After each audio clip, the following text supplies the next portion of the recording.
Ano nga ba ang depression? Lahat tayo ay nalulungkot o nababahala minsan.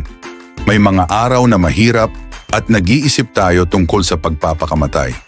Kapag araw-araw tayong malungkot at pakiramdam natin ay hindi tayo mahalaga, parang walang kabuluhan ang buhay, at tila nasa isang madilim na butas tayo, maaaring may depression tayo. Ang pakiramdam na ito ay hindi maganda at maaaring maging mahirap ang buhay. Ang depression ay iba-iba para sa bawat tao.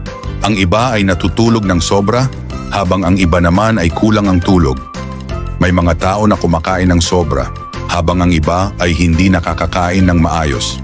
Minsan, nawawalan tayo ng interes sa mga bagay na dati nating kinagigiliwan. Ang ilan sa atin ay madalas umiiyak at parang wala tayong lakas o sigla. Nahihirapan tayong mag-isip at minsan, iniisip natin na mas mabuti pang wala na tayo.